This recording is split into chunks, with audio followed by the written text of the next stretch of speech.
Here's your host, Alex Garrett. Well, we're going to the sports edition of Alex Garrett Podcasting today because on my line right now is a very good friend of mine for years, Howie Karpin. You might know him from Karpin's Korner. Howie, you are an official scorer for both the Yankees and the Mets, and thanks for coming back to my podcast. Oh, anytime, buddy. We know each other a long time. So let's talk about today, because for many, I'm sure they still remember, Doc Gooden's home run, no-hitter was, 1996? So I guess 25 years ago today? Is that right? That's insane. But yep. Were you there that night, and did you score it? Who was the official scorer that night? The official score, I wasn't hired yet. I got hired in 98, where I did one game. But Bill Shannon scored that game, and he also scored the David Cohn perfect game.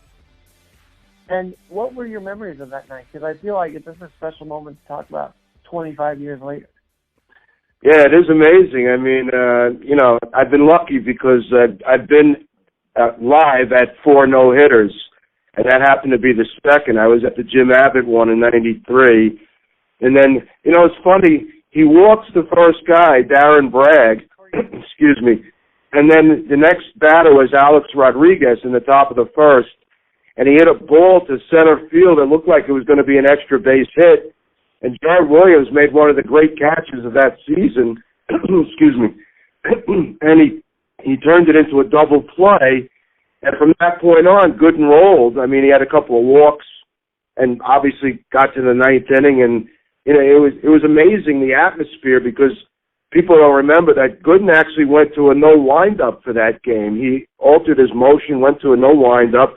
His father was in the hospital at that time, so there was a lot going on that night. He was trying to make a comeback, and the Yankees took him on that year. And he had a night. It was tremendous, and the fans were going crazy. They lifted him on their shoulders to walk him off the field. I'm sure you'll see highlights of that, throughout the day and stuff like that. But it was a magical night, and I was so pleased to be there. Well, let's talk about Doc for a second, because obviously, as you say, there were so many circumstances of him coming back that were special. George Steinbrenner giving him that second chance. And that seemed like a really redemptive moment for Doc Gooden, wasn't it? Yeah, especially with his father in the hospital at that time. He was close to his dad. His whole journey, how he came up, he was this phenom. And with the Mets, he looked like he was on his way to the Hall of Fame. And then he had the issues, his personal issues that kind of sidetracked him. And George Steinbrenner gave him a shot. And it peaked on that night. And even, later on in that year, he wasn't even a factor. If I remember correctly, he wasn't even on the postseason roster that year.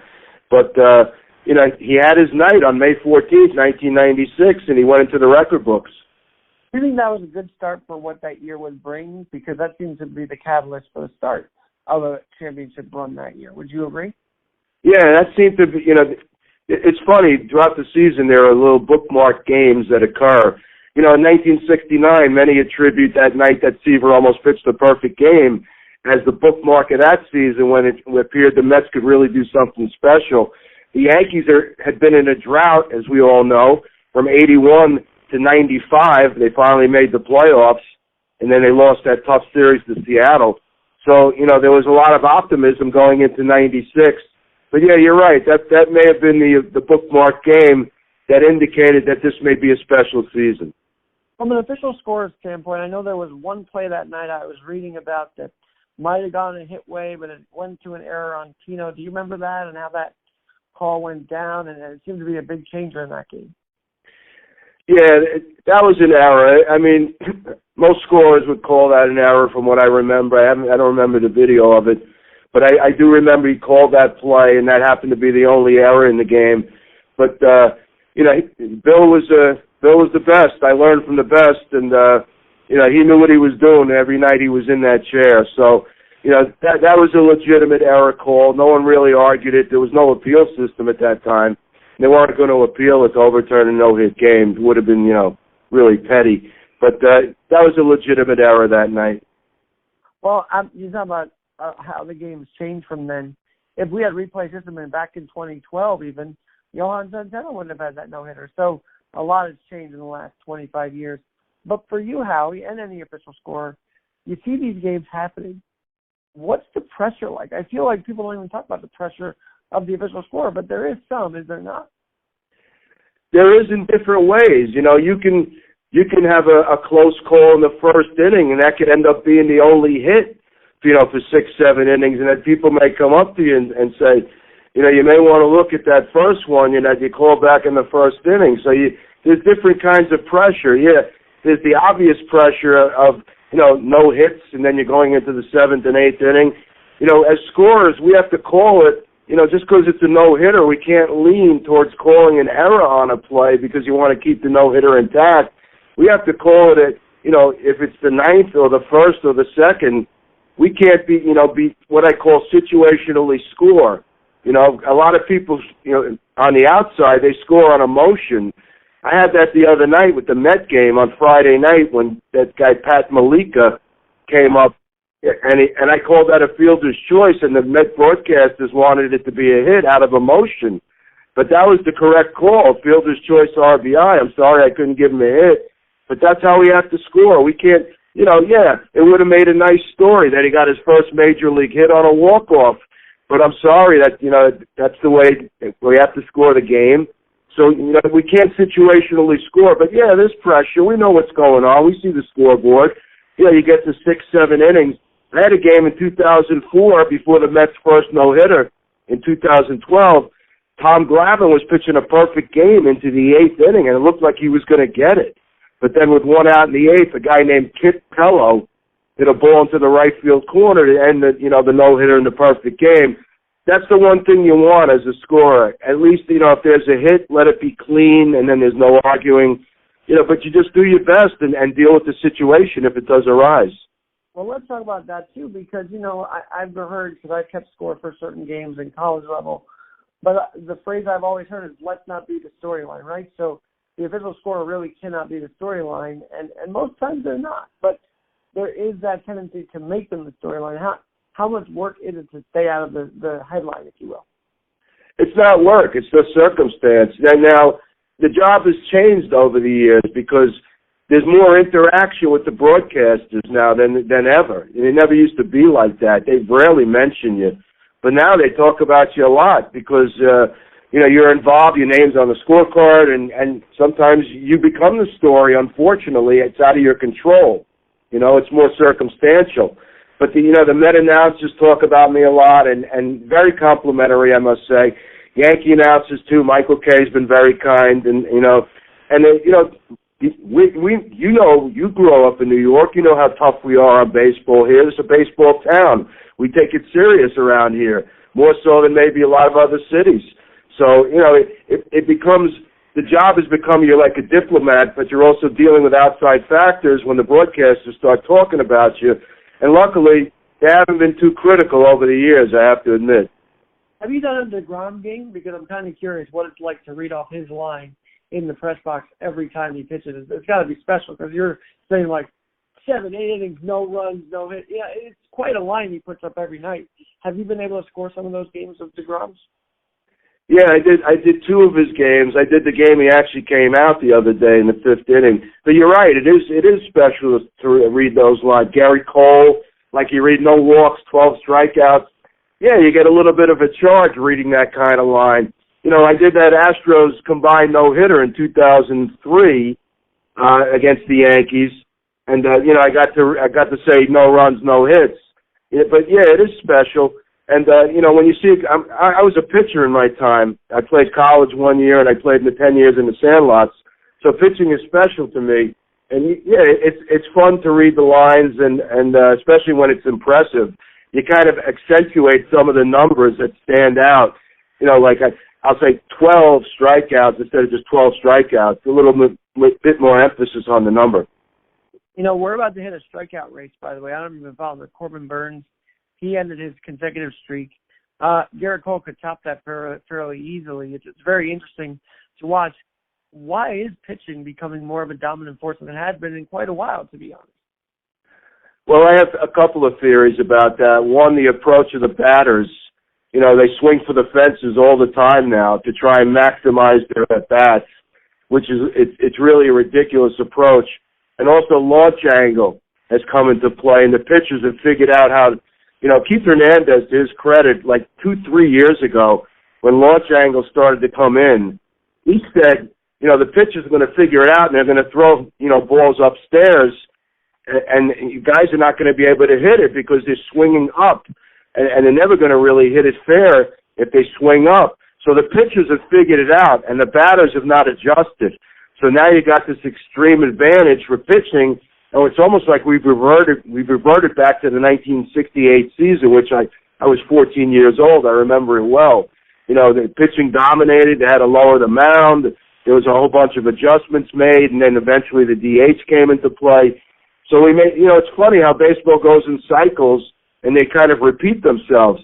So the hitters now are going to have to make an adjustment. And I'm surprised, even in the minor leagues, you're not teaching guys to cut down your swing with 2 strikes. It's a real, problem for baseball because it takes away from the action. You don't want to see pitchers and catchers pitch and catch. You want to see balls in play. You want to see defense. You want to see running bases. You want to see relays, things like that. They've gotten away from that now with all this new data and all this stuff that they think is helping them win. But if it was so great, why isn't everybody winning? You still have the same amount of bad teams and the same amount of good teams. But now the product is really suffering. For guys like myself and you, we have such a passion for the game, it's really distressing.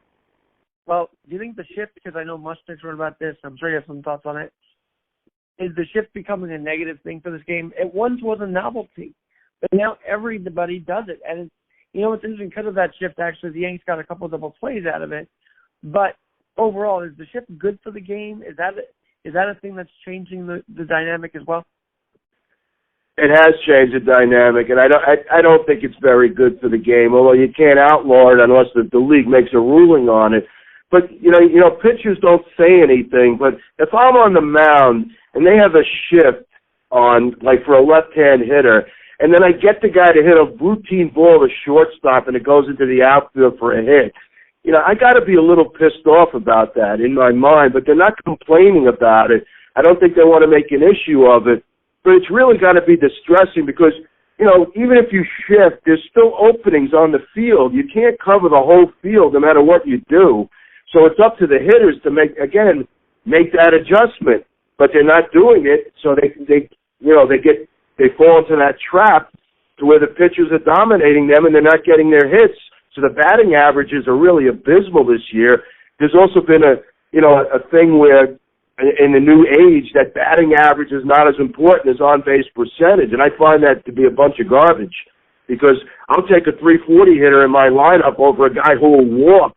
A runner on third, 2 out, what good does a walk do? They teach you don't leave it up to the next guy. All right, if he doesn't throw you a pitch you can hit, all right, you take the walk, but they're throwing strikes and they're still looking at them.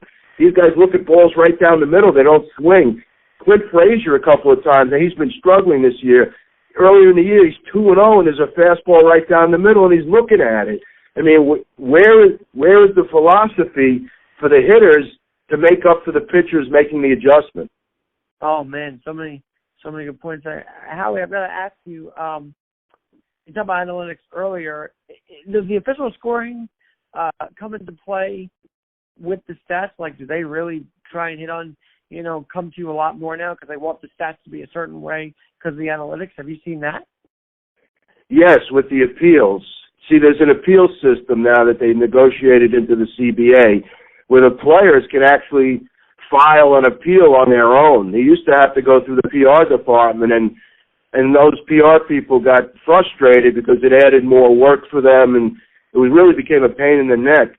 So they negotiated into the latest CBA, which is up after this year, that the players could do it on their own. It's easy now. All you have to do is get a video of it, of your play, attach it to an email, and file a form for your appeal.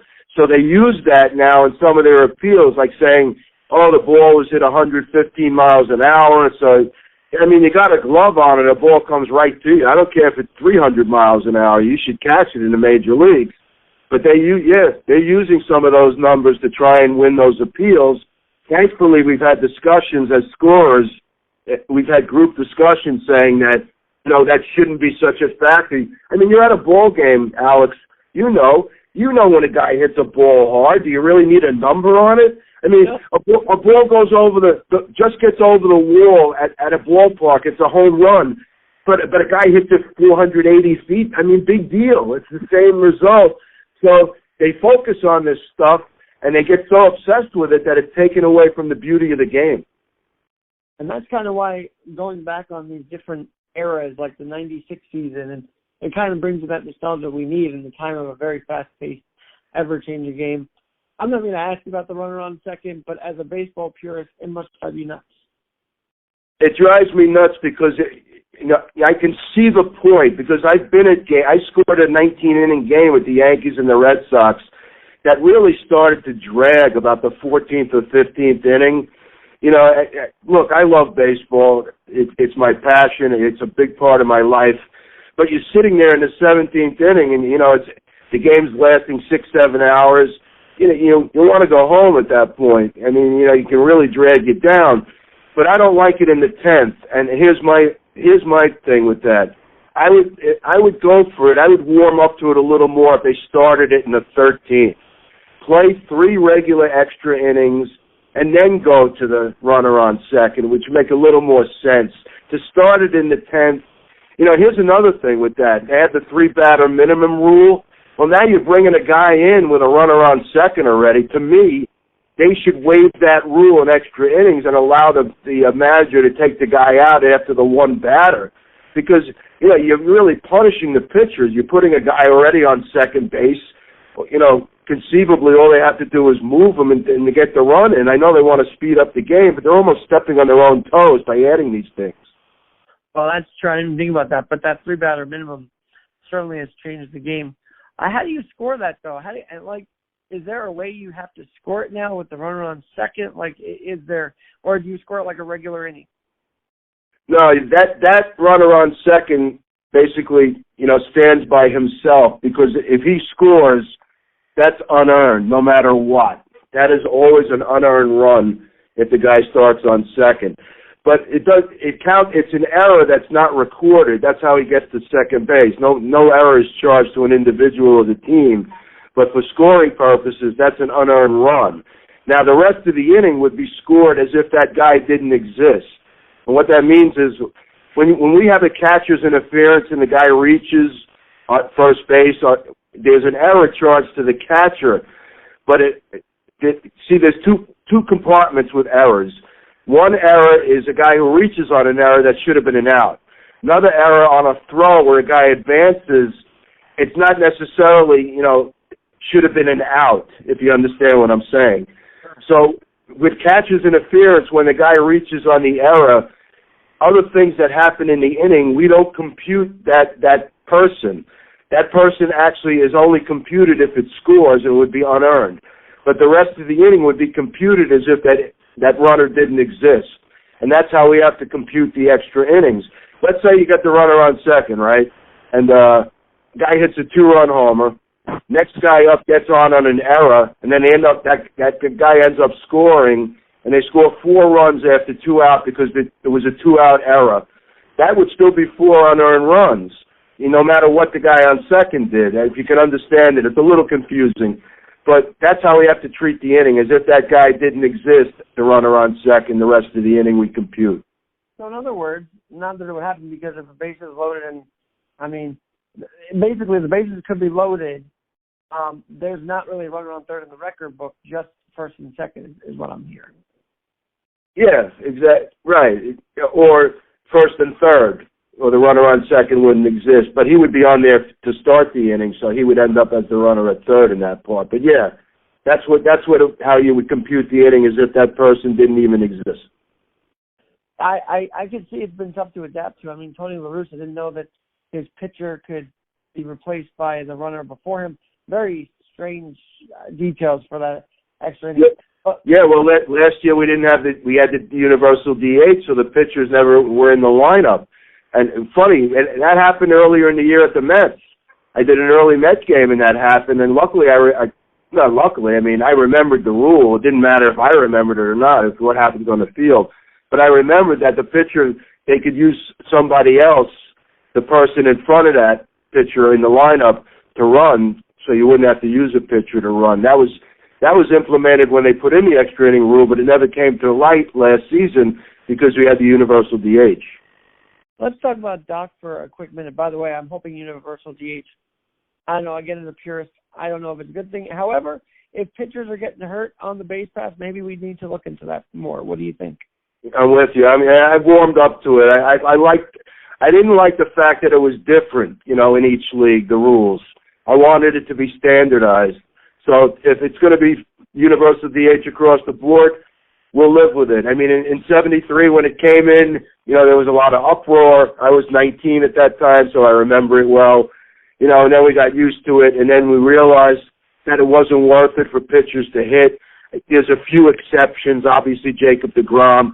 By the way, he's got a little lat problem or something in the side. Who knows if batting didn't exacerbate that injury more so than his throwing. So that's another factor to be considered. You talk about how you follow this game since you were a teen. How did you get into the business?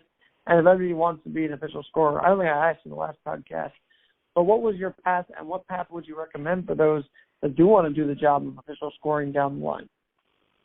Well, you got to be around the ballpark covering games.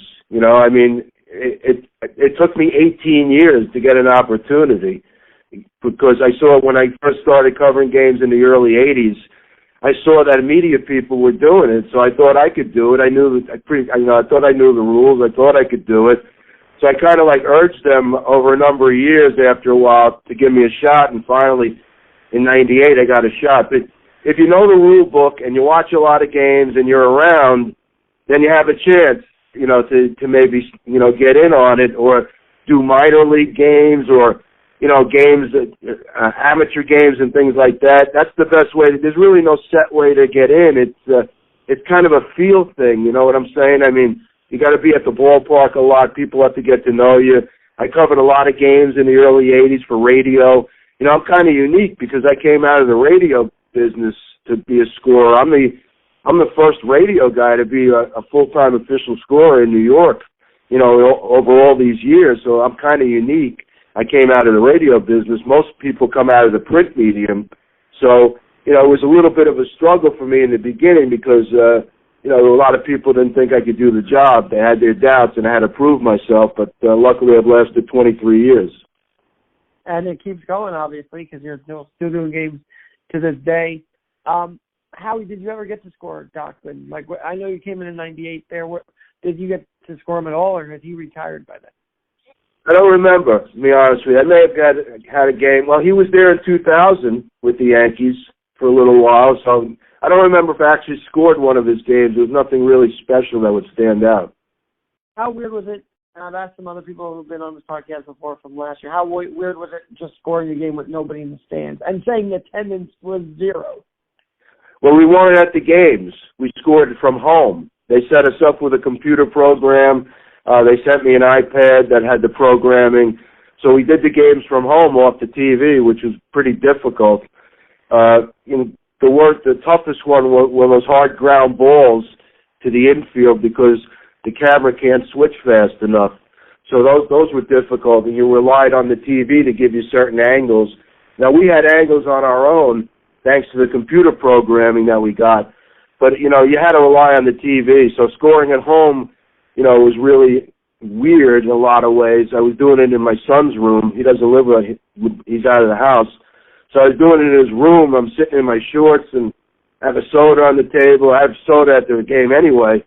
But it was kind of weird doing it off the TV, and I'm glad we're back at the park this year. Well, let me ask you then, did you have to communicate with the reporters, read the lines off in a different way, or were you not able to do that from your house? No, we had to communicate through this app called Slack, which we use today. And there was a point person at the ballpark who would relay the announcements. So we'd have to type in our announcements, and then they'd be announced at the games. So that was a process, and sometimes this drove me crazy.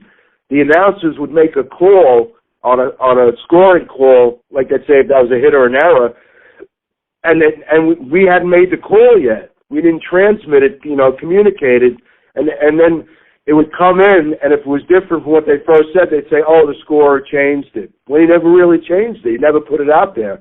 So there was logistical problems with doing the games from home, but we were able to overcome.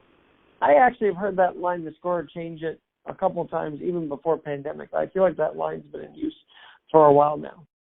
Well, sometimes we do change right away because we see a different angle on the play. We have to get a call out sometimes because there's that game day on MLB.com.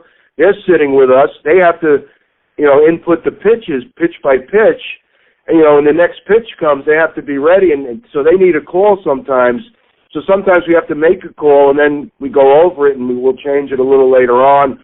Or the PR people will still come over, or somebody will come over and ask you to review. They don't do that as much anymore because they have their own appeal system.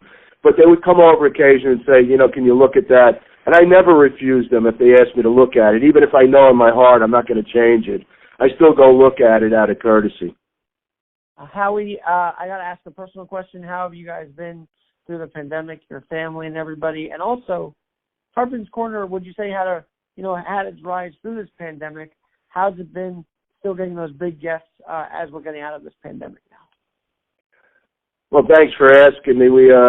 Luckily we did all right. My two boys, my sons, don't live at home. They live. One lives in Colorado and one lives in South America, believe it or not. So it was me, my wife, and my dog. And thank God my dog helped us get through this because it was, we were all going crazy and stuff. But what are you going to do? I mean, I knew personally people that passed away. You remember Anthony Causey, the sports photographer? I mean, that hit home to all of us. We all knew him, so that hit home, and it was a tough time. And, Karpin's Korner came as a result of a friend of mine who started an internet radio network called 365sportscast.com. So I do the show on Tuesday nights at 7 o'clock. I let the guests dominate the show because over the years you make a lot of connections, and it's been a lot of fun. I get to do it at home. On the whole show, I produce the whole thing, ads, everything, sounders. So, with the computer, it's amazing what you can do. And, luckily I have a lot of friends who have been gracious enough to come on and stuff, and I really appreciate it. That's awesome. So 7 o'clock, 365sportscast.com? Tuesday nights, yes. Tuesday nights. All right, I'll plug that on my own page here. No, audio production is so cool, the editing and everything like that. So to incorporate sports and then that editing is pretty cool, I got to say. All right, Howie, I got to ask you this because this week we saw the unveiling of a Yogi Bear stamp. Do you have any news on that for us that maybe people weren't aware of?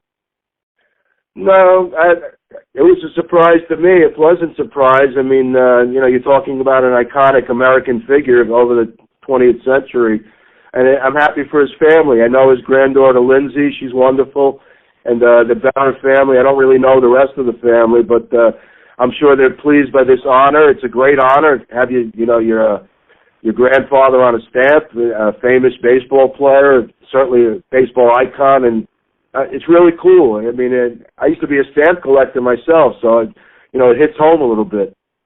That's awesome. No, it was cool to see that as well. And if you've ever met Yogi, he was a trip, and he was such a great guy at the same time. Like, everything about him was amazing, as you know, because you've seen him around the ballpark almost every day.